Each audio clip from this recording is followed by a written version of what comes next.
제가 이 말씀을 한번 드린 적이 있는데요.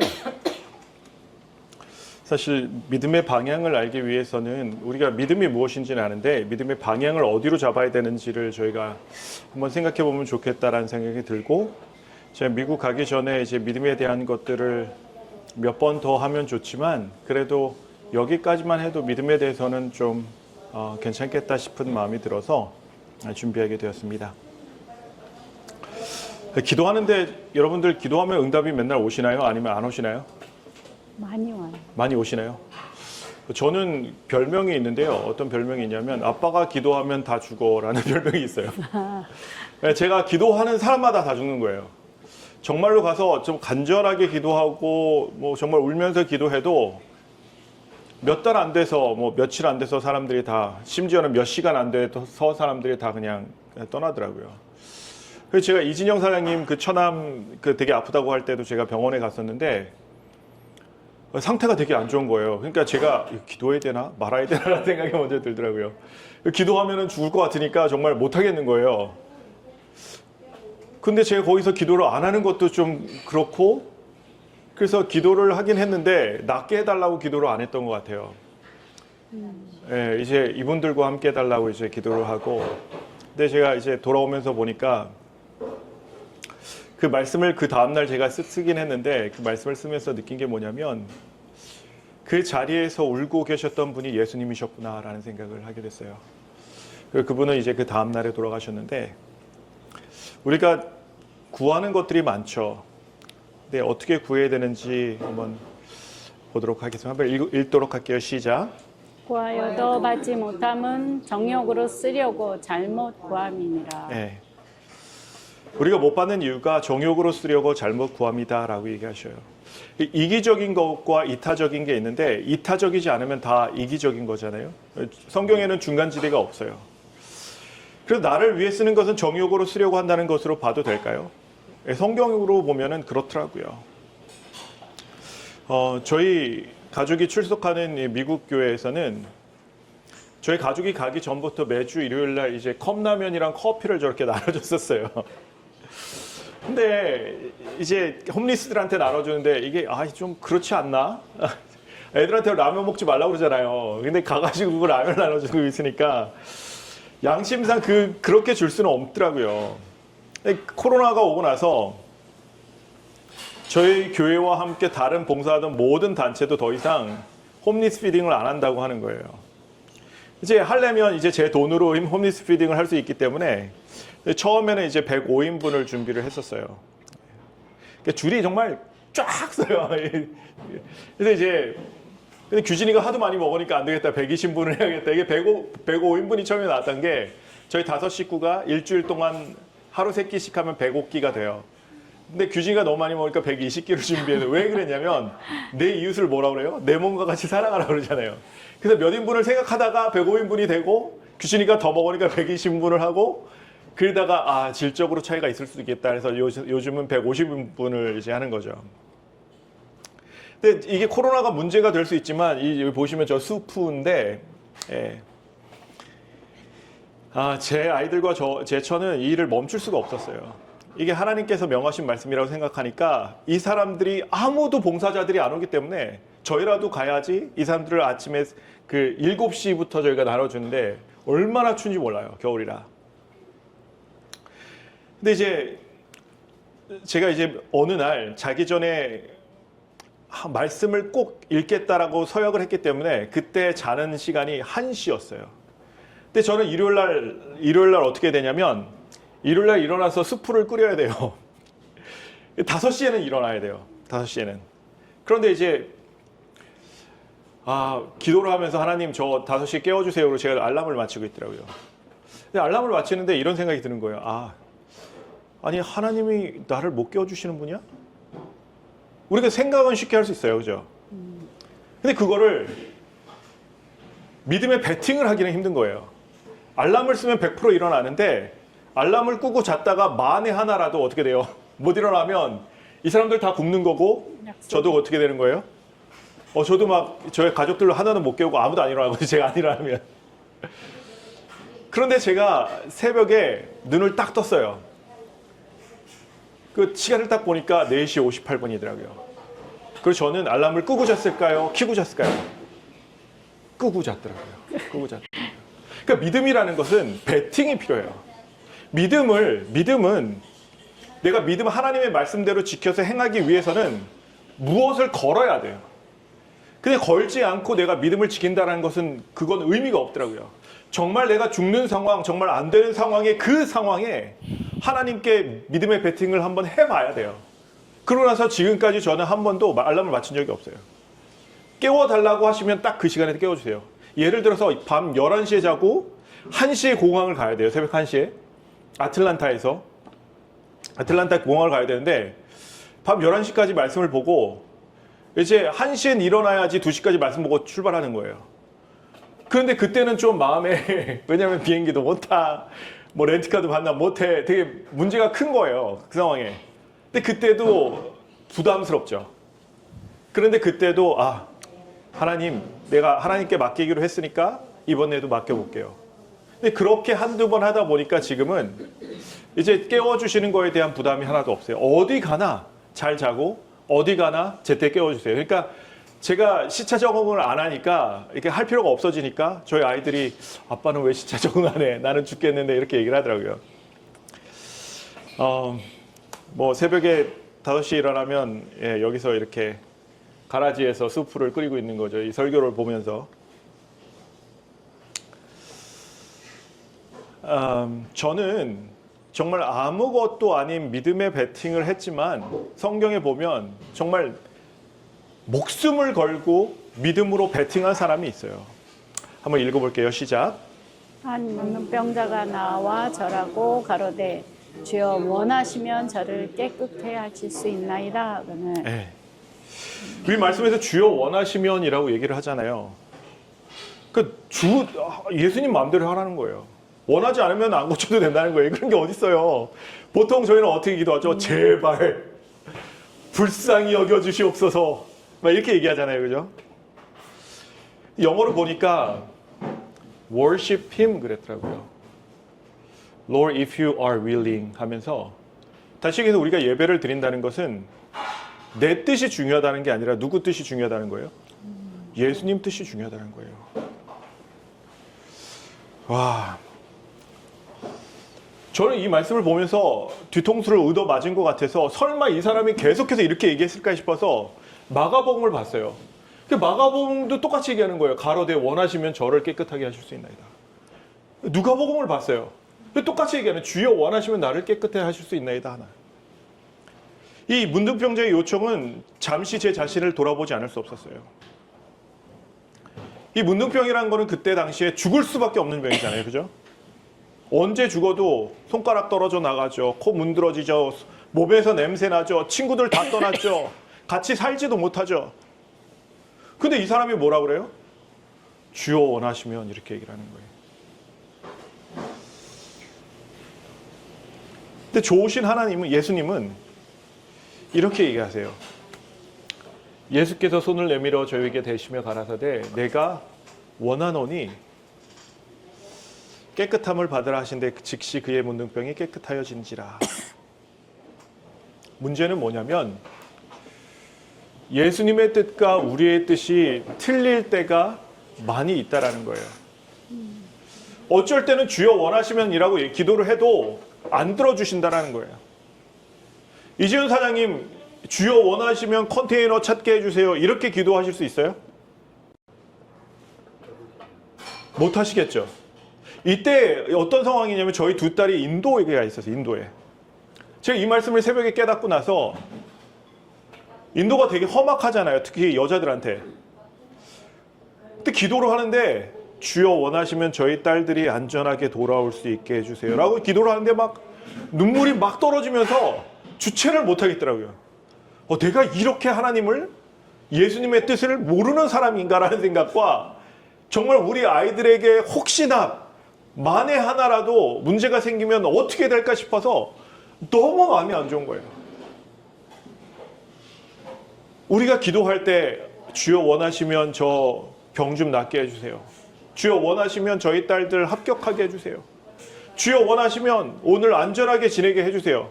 이렇게 기도할 수 있나요? 되게 힘들잖아요. 그렇죠? 근데 이 사람은 지금 누구의 기도가 더 힘든 거예요? 이 문둥병자예요? 아니면 저희의 기도예요? 사실 문둥병자의 요청이 훨씬 힘들죠. 이 사람은 이제 예수님께서 난 원하지 않아. 그러면 어떻게 되는 거예요? 죽을 때까지 그냥 문둥병으로 살다가 죽는 거예요. 심지어 문둥병은 하나님께서 저주하신 병이라고 생각하고 있었기 때문에 특히나 주여 원하시면이라고 얘기하기가 쉽지 않은 병이에요. 다시 얘기해서 주가 원하셔서 내가 이렇게 된 거 아닙니까? 라고 얘기하는 그런 마음도 있을 거라고 생각해요. 우리가 매일 드리는 간구의 기도와 이 문둥병자의 간구 중에 어느 게 더 중요할까요? 사실 우리가 기도를 하는 것은 우리가 믿음의 방향을 정하는 것은 나의 뜻이 아니에요. 그래서 예수님도 우리에게 기도를 가르쳐 주실 때 어떻게 얘기하셨냐면 이렇게 얘기하셨어요. 한번 읽어볼게요. 시작. 나라의 임함심 뜻이 하늘에서 이룬 것 같이 땅에서도 이루어지리. 하나님의 뜻이 이 땅에서 이루어지기를 기도라 하셨는데 저는 기도할 때마다 맨날 제 뜻만 얘기하고 있는 거예요. 제 생각이 먼저고 제 마음이 먼저는 거예요. 우리의 믿음에 상처가 생기고 우리의 신앙이 약해질 때는 우리의 뜻대로 했던 기도가 이루어지지 않을 때예요. 그렇지 않나요? 근데 이 문둥병자는 죽음을 앞에 두고도 주가 원하시면이라고 간구함을 보게 됩니다. 한번 내일 아침에 일어나셨을 때 똑같이 한번 기도해 보세요.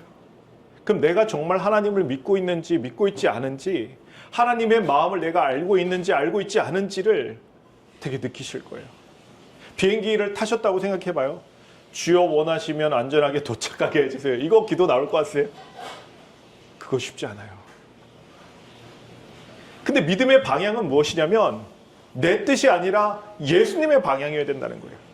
그러니까 나는 죽어도 어떻게 돼요? 내 믿음을 지킬 수 있게 하나님께서 약속하셨으니까 내 마음을 지켜달라고 기도하는 거예요. 나는 죽어도. 그게 뭐냐면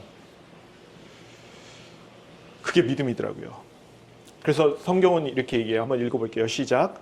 그를 향하여 우리의 가진 바 담대한 것이 이것이니 그의 뜻대로 무엇을 구하면 들으심이라. 네. 그래서 간구와 기도는 하나님의 뜻을 알기 위해서 굉장히 중요해요.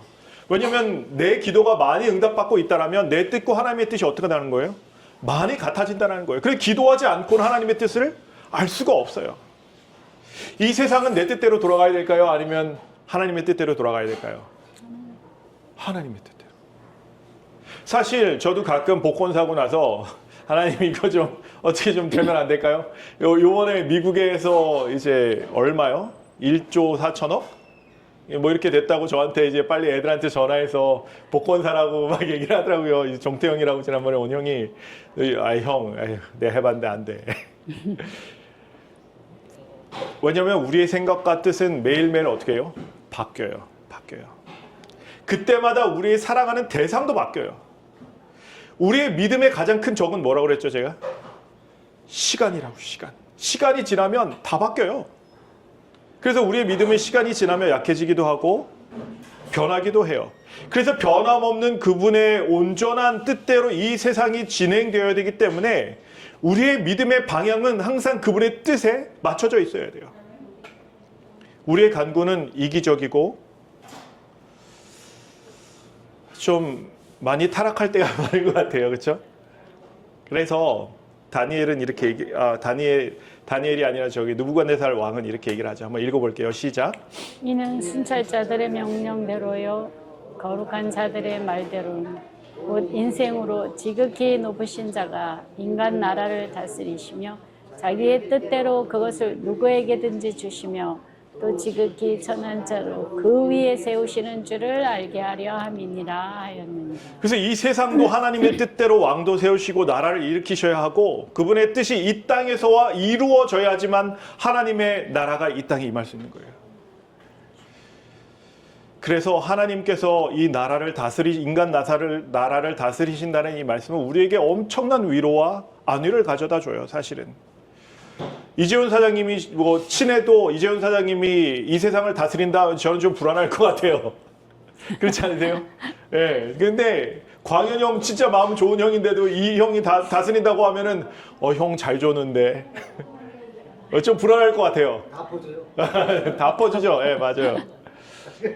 근데 이 문둥병자와 같은 신앙을 했던 사람들이 있는데 그 사람들이 누구냐면 초대교회 교인들이었어요. 한번 읽어볼게요. 시작. 바울이 대답하되 너희가 어찌하여 울어 내 마음을 상하게 하느냐. 나는 주 예수의 이름을 위하여 결박받을 뿐 아니라 예루살렘에서 죽을 것도 각오하였노라 하니 저가 권함을 받지 아니하므로 우리가 주의 뜻대로 이루어지이다 하고 그쳤느니라. 예. 나는 주 예수의 이름을 위하여 바울한테 예루살렘에 가지 말라고 얘기하는 거예요. 이상을 봤거든요. 이 바울이 가면 어떻게 된다는 걸 뻔히 알아요. 그래서 그들이 이제 이상을 보고 바울한테 막 말리는 거예요. 바울한테 이제 예루살렘 가면 너 잡히니까 가지 말라고. 그죠? 근데 바울은 예수님의 뜻이라면 자기는 묶이는 거 결박받을 뿐 아니라 예루살렘에서 죽을 것도 각오했다라는 거예요.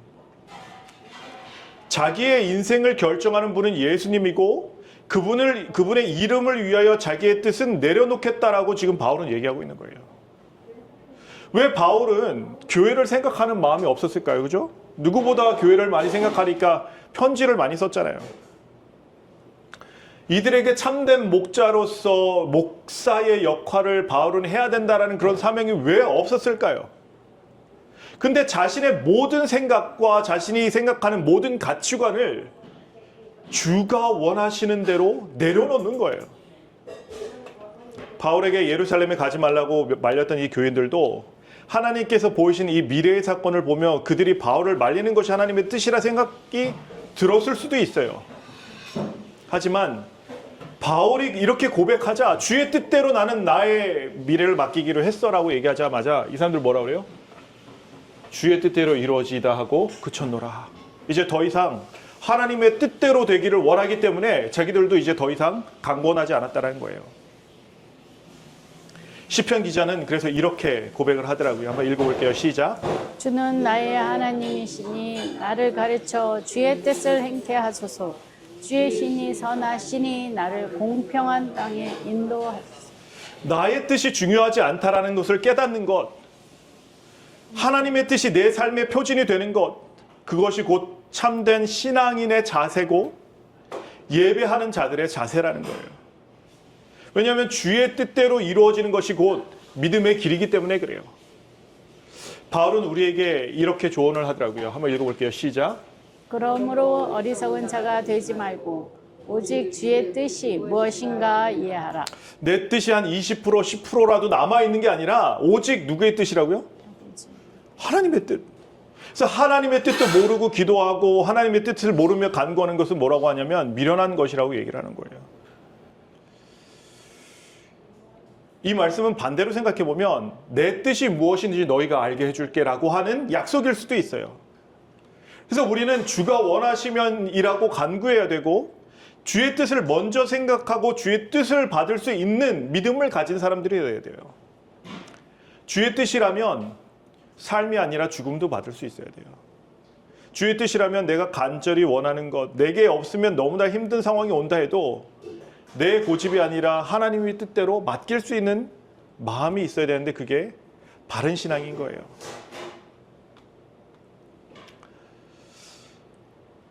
주의 형제 야고보는 이렇게 권면하더라고요. 한번 읽어볼게요. 시작. 내일 일을 너희가 알지 못한도다. 너희 생명이 무엇이뇨? 너희는 잠깐 보이다가 없어지는 안개니라. 너희가 도리어 말하기를 주의 뜻이면 우리가 살기도 하고 이것저것을 하리라 할 것이거늘. 우리는 잠깐 보이다가 어떻게 된다고요? 없어진다고요. 지빈이 고조 할머니 성함 알아? 모르지. 나도 몰라. 딱 3세대만 내려가면 아무도 우리를 기억하지 못해요. 우리의 인생 자체가 안개예요.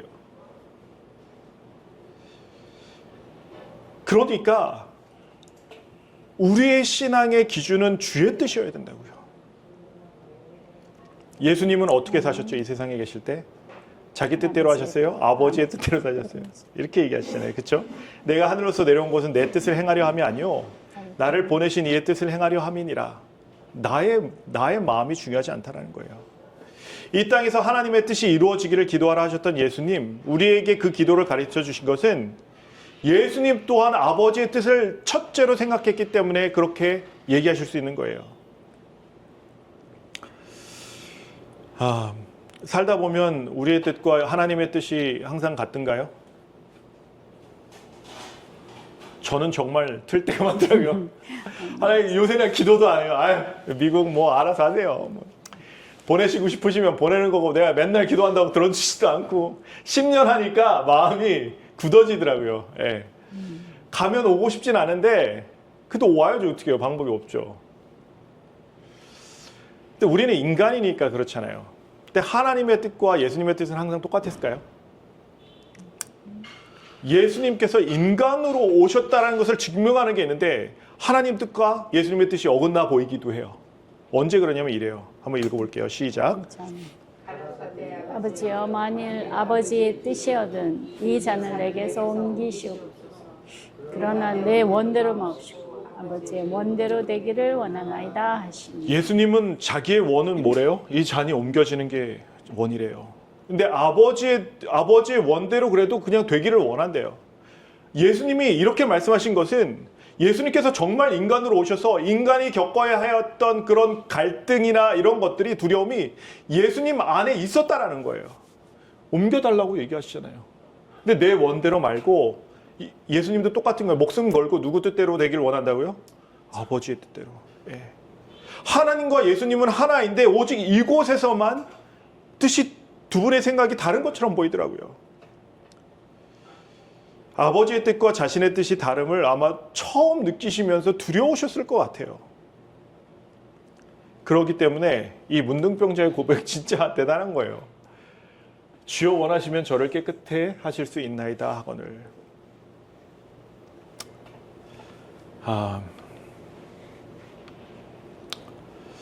아버지의 뜻은 아들을 보고 믿는 자마다 영생을 얻는 이것이니 마지막 날에 내가 이를 다시 살리리라 하시니라. 그래서 우리의 믿음의 목표는 하나님의 뜻이 이루어지길 바라는 것이어야 되고 믿음의 길은 우리의 기도와 같아야 되는 거예요.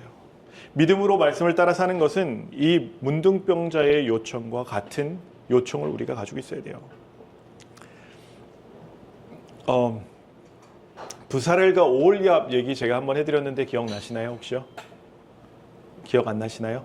한번 읽어볼까요? 그러면 한번 시작. 내가 유다 지파 훌의 손자요 우리의 아들인 부사를 지명하여 부르고 내가 또 단 지파 아히사막의 아들 오홀리압을 세워 그와 함께 하게 하며 무릇 지혜로운 마음이 있는 자에게 내가 지혜를 주어 그들로 내가 네게 명한 것을 다 만들게 할지니. 이게 진짜 개역 한글이 정말 번역이 잘 된 거가 뭐냐면 킹 제임스 버전 외에는 모든 성경절들이 뭐라고 하냐면 탤런트가 있는 사람한테 이제 지혜를 주겠다 이렇게 번역을 하더라고요. 근데 원어로 보면 정말 지혜로운 마음이 있는 자에게 내가 지혜를 주어라고 얘기하시더라고요. 원어로 보면. 근데 생각해보면 좀 약간 언페어하지 않으세요? 이미 지혜로운 마음이 있는데 지혜를 준대요. 그래서 제가 이 말씀이 무엇인가 정말 힘들어 했었어요, 처음에. 그래서 무릎 꿇고 기도하고 이게 도대체 무슨 말씀인지 묵상하고. 혹시 기억하시나요? 제가 이 말씀 한번 드린 것 같은데 안 들으셨나요? 필리핀 사람들한테만 얘기했나요? 제가 오시기 전에 제가 말씀했을 수도 있고요. 근데 제가 이 말씀을 딱 듣는데 이 말씀이 떠오르더라고요. 저희가 가로되 주여 저에게 이미 열문화가 있나이다. 주인이 가로되 내가 너에게 말하노니 무릇 있는 자는 받겠고 없는 자는 그 있는 것도 빼앗기리라. 이런 말씀 되게 많잖아요. 예를 들어서 무릇 있는 자는 받을 것이 없는 자는 그 있는 것까지 빼앗기리라. 무릇 있는 자는 받아 풍족하게 되고 없는 자는 그 있는 것까지 빼앗기리라. 그러면서 계속해서 없는 자는 하나만 있는데 쟤는 10개나 있는데 하나를 뺏어가라는 거예요. 왜 그러시는 거죠 도대체? 왜 이렇게 얘기하실까요? 있는 줄로 아는 게 뭘까요? 믿지 못한. 믿음일까요? 믿지 못한. 믿지 못한. 믿지 못한 거요. 네, 믿지 못한 거. 그러니까요. 어찌 보면 좀 없는 사람은 나눠주고 그 사람도 같이 살도록 하셔야 하는데 예수님은 몰아주라고 그래요. 몰아주라고. 그게 좀 예수님이랑 좀 맞지 않잖아요. 야 걷어달라고 하면 속옷도 주라고 해놓으시고선 여기서는 뭐래요? 야 하나 뺏어다가 제 있는 열 줘. 마지막 시대를 얘기하는 거 아니에요? 마지막 시대요. 그것도 이렇게 생각해 볼 수 있는 것 같아요. 이 비유는 달란트의 비유와 한 문화의 비유에 대해서 나오는 말씀이에요. 이 말씀을 제가 설명을 해드릴게요. 달란트는 5달란트, 3달란트 이렇게 주나요? 한 달. 그리고 1달란트, 그죠? 5, 2, 하나인가요? 5, 2, 하나죠. 예, 둘이요. 5, 2, 하나. 근데 문화는 어떻게 돼요? 문화는 하나씩 줘요. 10개를 하나씩 줘요. 달란트는 개인에게 주시는 은혜예요. 이거 탤런트 아니에요. 그 탤런트 뭐 이거 아니에요. 어떤 사람이 5 은혜를 받았을까요? 죄가 더한 곳에 은혜가 넘쳤나니. 죄가 더 많은 사람들은 5달란트를 받은 거예요. 5 은혜를 받는 거예요. 이 달란트의 비유와 열처녀의 비유는 같은 마태복음 25장에 나와요. 다 은혜에 대해서 얘기하고 있는 거예요. 문화는 보편적인 은혜를 얘기하는 거예요. 일반적인 구원을 얘기하는 거예요. 모든 사람에게 형평하게 하나씩 주신 거예요. 무슨 말씀인지 아시나요? 그런데 우리가 구원받는 것은 뭐로 받아요? 은혜로 받아요. 그래서 하나라도 얘가 가지고 있으면 어떻게 돼요? 얘 구원받아야 돼요. 그러니까 얘 은혜의 가치를 모르고 나누지 않았던 사람은 어떻게 하냐면 그 은혜를 뺏어서 있는 자에게 주라는 얘기예요. 이해하시나요? 근데 있는 사람은 이미 있는데 하나 더 준다고 그러니까 달라져요. 은혜를 더 받는 거죠. 대신에 더 받는 거죠. 우리가 구원을 받는 건 은혜로 구원을 얻는 거예요. 그래서 저 이 말씀 가지고 되게 한참 동안 무릎 꿇었었거든요. 근데 정말 이해를 못하겠는 거예요. 열 문화 이는 뭐고 달란트는 뭘까? 이걸로 되게 오랫동안 생각했는데 마태복음 25장을 쫙 풀어서 보여주시는데 아 이게 은혜에 대한 것이구나. 내가 정말 몰랐었구나. 그게 다 마지막 때를 네 맞아요. 마지막 맞아요. 때를 얘기하시는 네, 맞아요. 거예요. 네, 맞아요. 네, 이게 맞아요. 다. 네. 그러니까 그냥 맞아요. 정말 우리가 지금 가지는 맞아요. 복을 네. 얘기하는 게 아니라 네네. 마지막에 우리가 가질 구원까지도 네네. 뺏길 수 있다는 네, 그 맞아요. 경고의 말씀입니다. 왜냐하면 문화는 보편적으로 다 주어졌잖아요. 은혜는 모든 사람들에게 다 주어졌어요. 그때는 문화라고 얘기하시는 거예요. 똑같이 하나씩 주세요. 이때는 10종에게 하나씩 주세요. 근데 달란트는 개인마다 다르게 주시잖아요. 이거는 개인적으로 받은 은혜를 뜻해요. 5개를 받은 사람, 2개를 받은 사람, 정말 은혜에 넘쳐서 어떻게 했어요? 은혜를 나눴죠. 예. 근데 하나 있는 사람은 그 은혜의 가치를 몰라요. 재림교인들은 하나 받은 사람들이 많은 것 같아요. 정말 제가 말씀을 왜냐하면 죄도 많이 안 짓잖아요. 재림교인들은 그렇죠? 모르죠. 아닌가요? 그건 모르죠. 아니 그러니까 개인적으로는 그러니까 개인적이 아니라 보이는 걸로. 맞아요. 그러니까 이렇게 보면은 재림교인들은 뭐 어디 뭐 뭐도 안 하고 그리고 스스로 지키는 게 많잖아요, 사실은. 그러니까 죄인이 돼 봐야 은혜를 많이 받는데 은혜를 많이 경험을 못 하는 것 같아요. 그러니까 내가 죄인인지도 모르고 은혜를 나누지도 못해요, 어떻게 보면. 그래서 좀 제가 요즘 이 말씀을 다시 보면서 참 그런 마음이 들더라고요. 엘렌 G 화이트는 이렇게 얘기를 하더라고요. 그대의 달란트의 필요를 충족시킨다. 공원 안에 그리스도인들이 흑암 중에 있는 자들을 가르칠 책임감을 느끼지 않는 때, 그리하여 은혜와 지식을 나눠주기를 중지하는 때에 저들은 식별력이 약하여지고 하늘이 주시는 풍성한 선물을 인식하지 못한다. 이게 달란트의 비유에 대해서 엘렌 G 화이트가 쓴 글이에요. 저들 스스로가 그 가치를 평가하지 못하기 때문에 그것을 다른 사람들에게 소개할 필요성도 인식하지 못한다. 달란트의 비유에서 이렇게 얘기했으면 은혜가 맞지 않아요? 그렇죠? 예, 여기 은혜라고 써 있잖아요. 네. 예, 은혜와 지식. 은혜와 지식을 나눠주기를 중지하는 때라고 얘기하죠.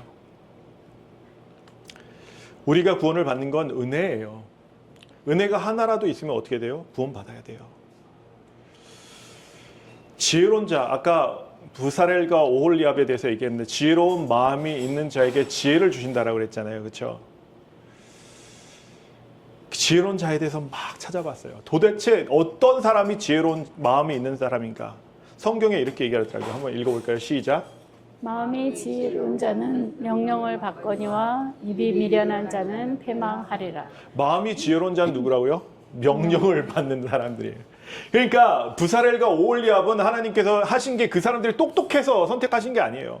그 사람들은 성막을 이렇게 지어라 하면 그대로 짓는 사람들이고, 촛대 7개 만들어라 하면 아무 뜻도 없이 그냥 촛대 7개 만드는 거예요. 그러니까 그 사람들은 하나님의 명령을 받으면 그대로 준행할 수 있는 사람들, 믿음을 지킬 수 있는 사람들이 어떤 사람들이었냐면 부사렐과 오홀리압이었다는 거예요. 그 사람이 똑똑해서 줬다, 이거 아니에요. 그래서 이 사람들이 성소를 세웠을 때 이렇게 기록이 나와 있어요. 모세가 그 피란 모든 것을 본즉 여호와께서 명하신 대로 되었으므로 그들에게 축복하였더라.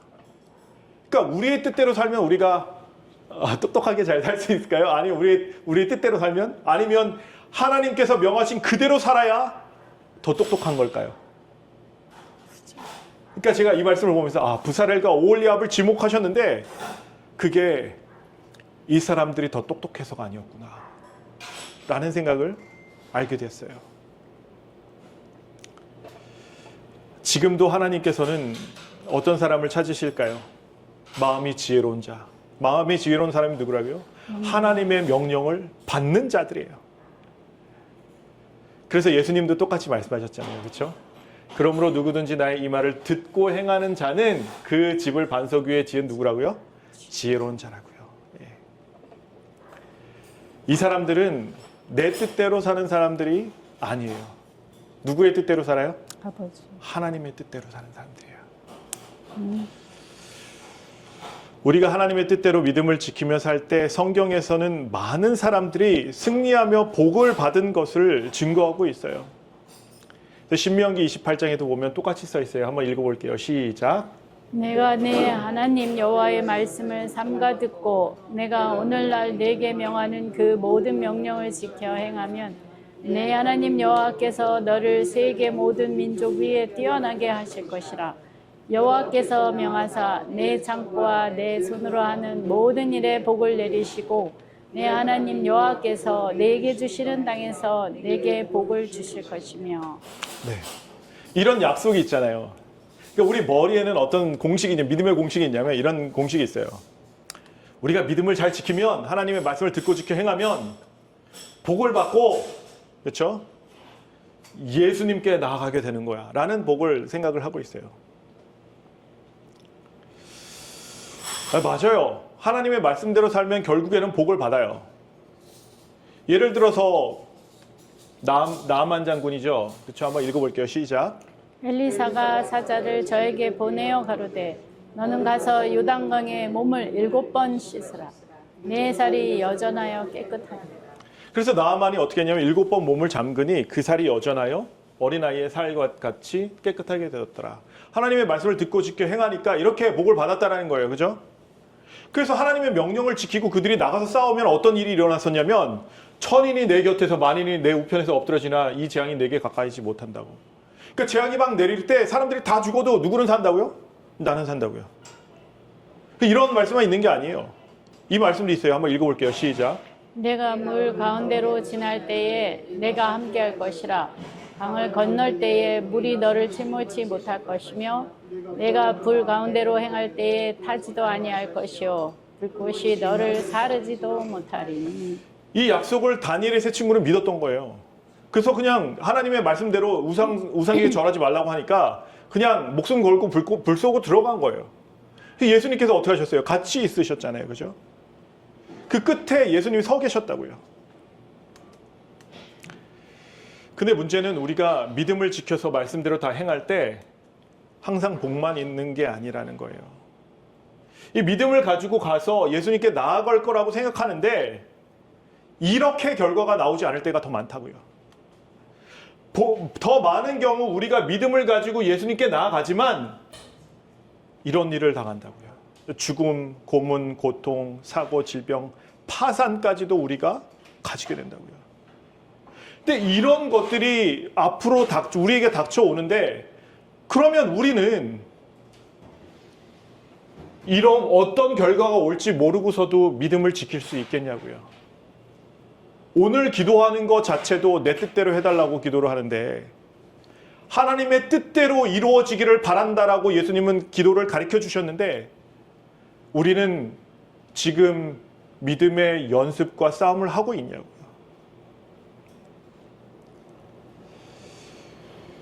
우리가 이런 것들이 앞으로 다가왔을 때 정말 믿음을 지킬 수 있을까요? 오늘 오후에 제가 환란에 대해서 이제 얘기를 하면서 같이 얘기를 했었는데 나 죽는 건 괜찮아요. 애들을 갖다 놓고 얘네들을 먼저 죽이겠다고 하면 제가 믿음을 지킬 수 있을까요? 라는 생각을 해봤었는데 정말 힘들 것 같아요. 그렇죠, 사모님? 예. 근데 믿음의 특성에 대해서 성경은 이렇게 얘기해요. 한번 읽어볼게요. 시작. 믿음은 바라는 것들의 실상이요 보지 못하는 것들의 증거니. 제가 처음에 알람을 끄고 나서 하나님께 모든 것을 맡기고 잤다고 그랬잖아요. 그죠? 근데 결과가 잘 나왔어요. 잘 나왔어요.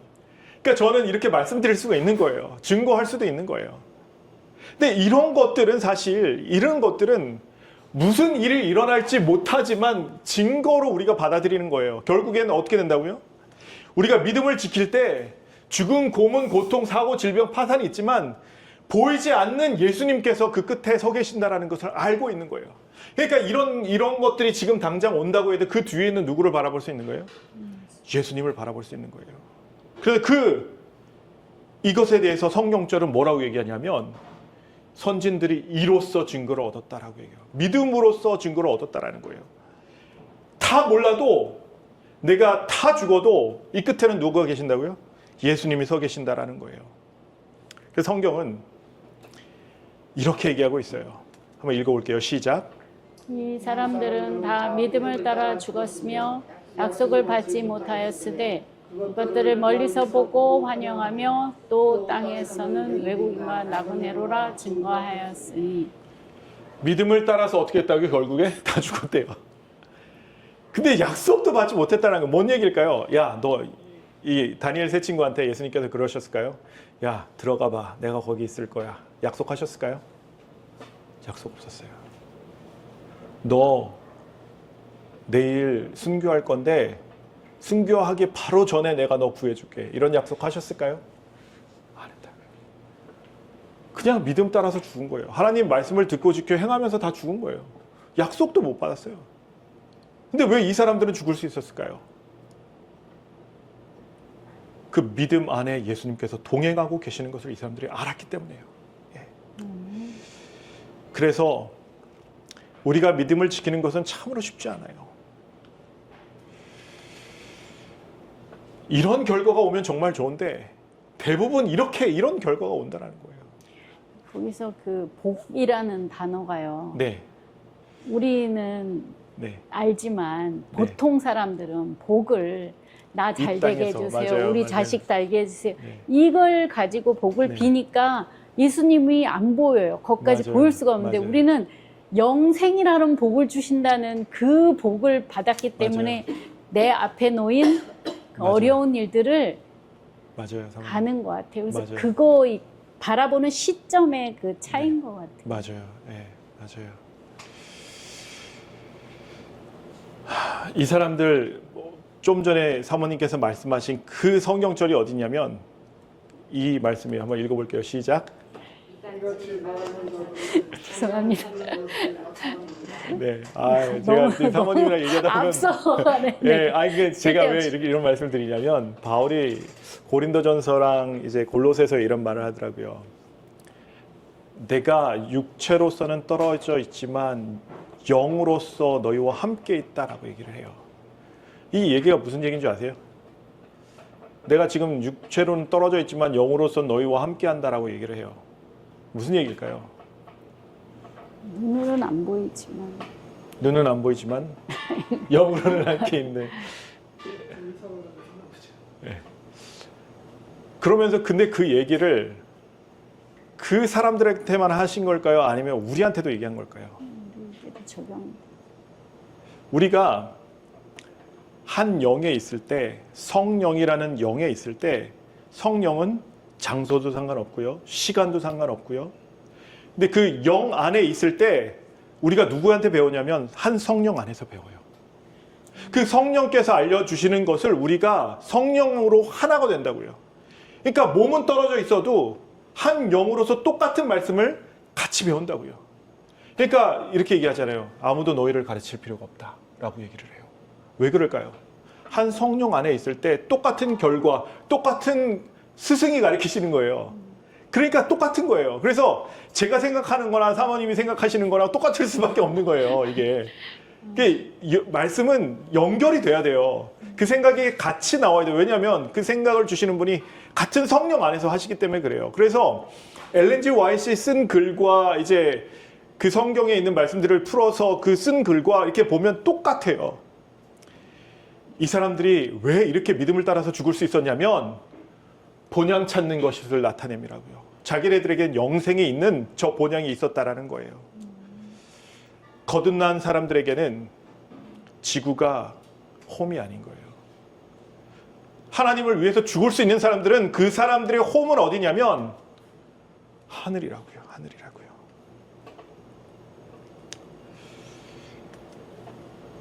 그들이 고난과 죽음까지도 받아들일 수 있었던 것은 그들의 눈이 그들의 죽음 너머를 믿음으로 바라볼 수 있었기 때문이에요.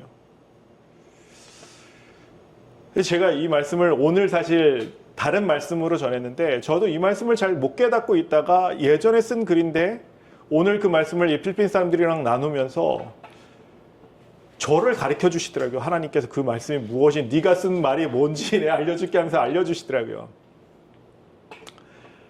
우리는 이 사람들이 어떻게 이렇게 죽어가면서도 노래 부를 수 있었을까요? 신기하지 않으세요?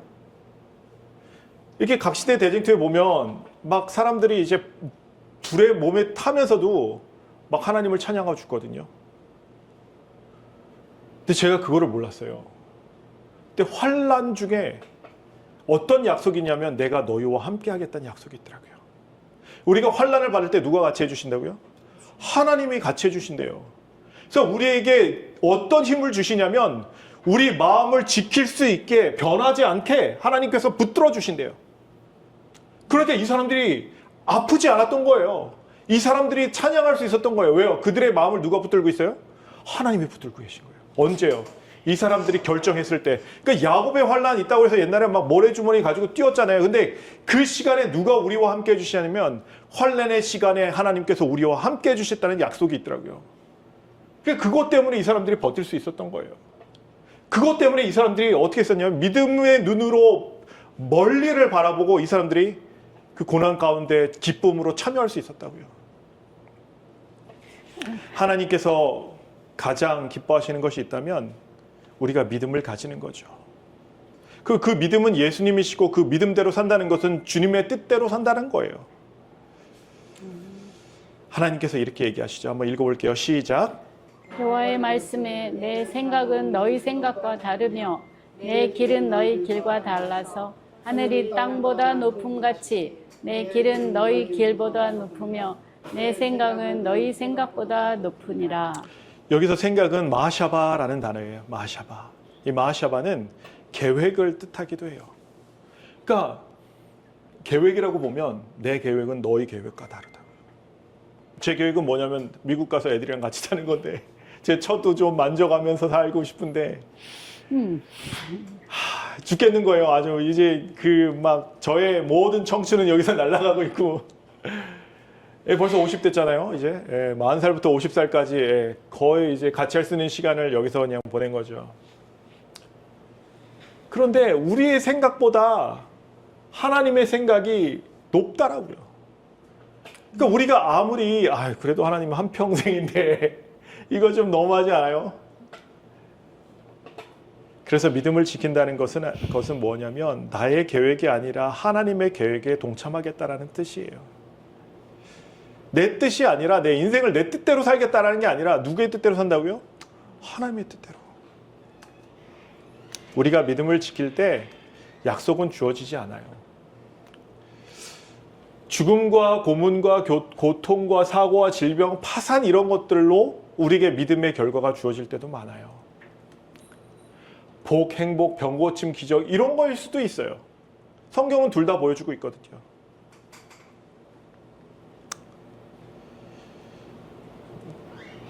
말세는 사단은 그래서 무엇을 무너뜨리려고 하냐면 믿음을 무너뜨리려고 해요. 14만 4천에 대해서 성경은 이렇게 기록하고 있더라고요. 한번 읽어볼게요. 시작. 이 사람들은 여자로 더불어 더럽히지 아니하고 정절이 있는 자라.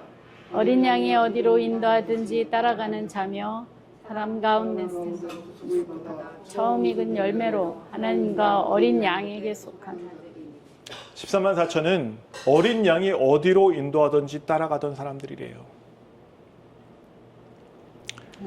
저는 이 말씀을 그 일본에서 순교하는 사람들을 볼 때마다 좀 속상한 부분이 있어요. 뭘까요?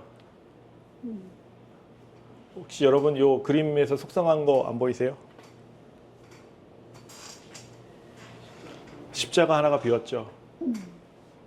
믿음을 어떻게 한 거예요? 저버린 거예요.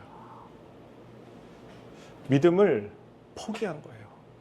저는 저 십자가가 하나가 제 마음에 그렇게 걸려. 내가 저런 사람 되지 않을까 싶어서 되게 두려워요. 진짜 두려워요.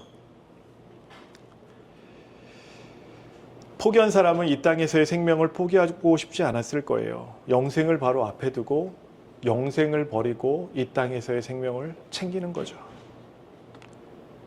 그래서 저는 이 문둥병자의 고백이 참 대단하다 생각하더라고요. 가로되 주여 원하시면 저를 깨끗하게 하실 수 있나이다 하거늘. 그래서 우리의 기도와 믿음은 예수님께 맡겨야 돼요. 모든 것을 드리는 기도, 모든 것을 말씀대로 살며 그분의 뜻에 맡기는 믿음도 그 믿음이 저와 여러분의 믿음이 되어야 돼요. 베드로는 이렇게 얘기하고 있더라고요. 한번 읽어볼게요. 시작.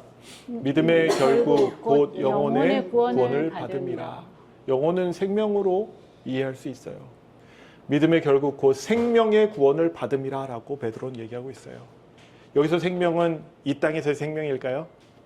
아니죠. 영원한 생명을 얘기하고 있겠죠. 여러분 믿음을 꼭 지키셔야 됩니다. 아멘. 여러분이 사실 파산할 수도 있어요. 고문당할 수도 있고 고통이 올 수도 있고 수많은 일들이 올 수 있어요. 그래도 우리는 무엇을 지켜야 되냐면 믿음을 지키면서 이것들 뒤에 계신 예수님을 믿음으로 바라볼 수 있어야 돼요. 아멘. 그런 여러분과 제가 되길 바라며 말씀을 줄이도록 하겠습니다. 아멘. 기도하겠습니다.